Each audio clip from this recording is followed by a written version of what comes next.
اس video میں ہم حضرت سلمان علیہ السلام کے تخت کے بارے میں بات کریں گے۔ ترجمہ: اور ہم نے سلمان علیہ السلام کے لیے ہوا کو مسخر کر دیا تھا۔ اس ہوا کا صبح کا چلنا اور شام کا چلنا ایک مہینے کی مسافت تھی۔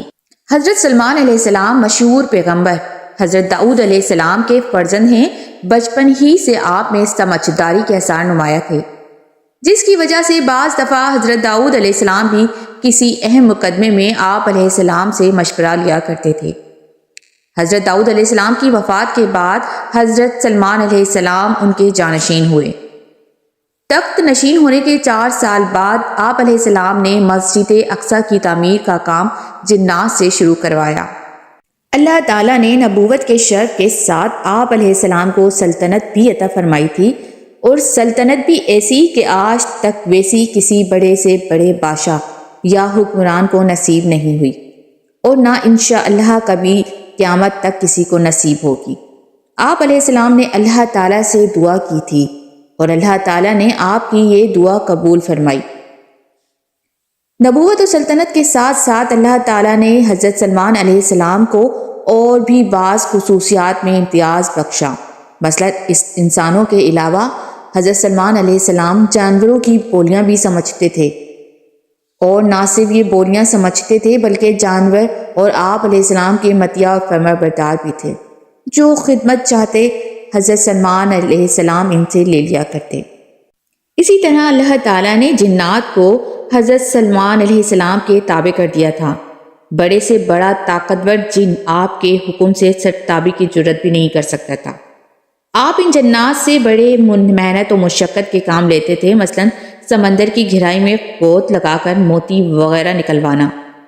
اسی طرح یہ جنات آپ کے حکم سے بڑے بڑے قلعے، محلات، عبادت گاہیں تعمیر کرتے تھے، حتیٰ کہ بیت المقدس کی تعمیر بھی حضرت سلمان علیہ السلام نے جنات سے کرائی، اور جنات آپ کے ڈر سے تعمیر کرتے رہے۔ شرف نبوت اور ایسی بے مثال سلطنت کا مالک ہونے کے باوجود آپ علیہ السلام کا یہ امتیاز وصف ہے کہ اپنے ہاتھ سے آپ ٹوکریاں بنایا کرتے اور ان کو فروخت کرتے اور حاصل شدہ آمدنی سے اپنی زندگی گزر بسر کرتے۔ حضرت سلمان علیہ السلام کی نبوت حق کے خصوصی امتیازات میں سے ایک یہ بھی تھا کہ اللہ تعالیٰ نے ہوا کو ان کے حق میں مسخر کر دیا تھا، اور وہ ان کے زیر فرمان کر دی گئی تھی۔ چنانچہ حضرت سلمان علیہ السلام جب چاہتے اس کے ذریعے صبح کو 1 مہینے تک کی مسافت کا، شام کو 1 مہینے کی مسافت کے برابر سفر طے کر لیتے۔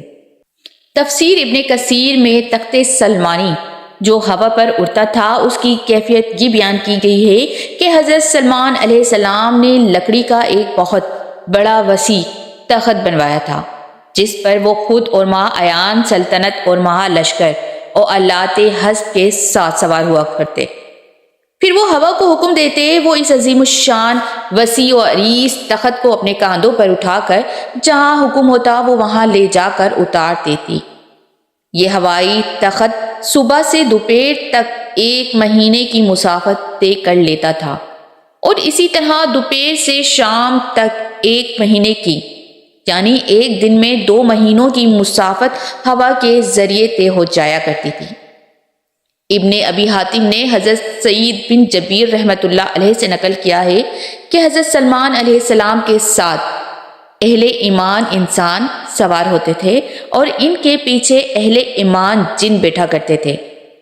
پھر پرندوں کو حکم ہوتا کہ وہ پورے تخت پر اپنے پروں سے سایہ کریں تاکہ آفتاب کی تپش سے تکلیف نہ ہو۔ پھر ہوا اس عظیم الشان مجمع کو اٹھا کر جہاں حکم ہوتا وہاں پہنچا دیتی۔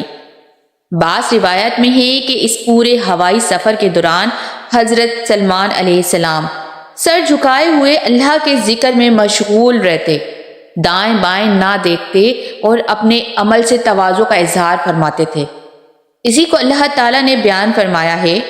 ترجمہ: اور ہم نے سلمان علیہ السلام کے لیے ہوا کو مسخر کر دیا تھا۔ اس ہوا کا صبح کا چلنا اور شام کا چلنا 1 مہینے کی مسافت تھی۔ حضرت حسن بصری رحمۃ اللہ علیہ فرماتے ہیں کہ حضرت سلمان علیہ السلام صبح کو بیت المقدس سے روانہ ہوتے تو دوپہر کو اس تخت میں قیام فرماتے تھے۔ اور دوپہر کا کھانا کھاتے، پھر یہاں سے بعد ظہر واپس جاتے تو بابل میں پہنچ کر رات ہوتی تھی، اور بیت المقدس اور اس تخر کے درمیان اتنی مسافت ہے جو تیز سواری پر چلنے والا 1 ماہ میں طے کر سکتا ہے۔ اس ویڈیو کے اختتام پہ ایک بہت پیاری سی بات کہ لوگوں کو اپنے سے کمتر اور حقیر نہ جاننا، بلکہ ان کی عزت نفس کا لحاظ رکھنا اور کسی سے زیادہ میل جول بھی نہ رکھنا۔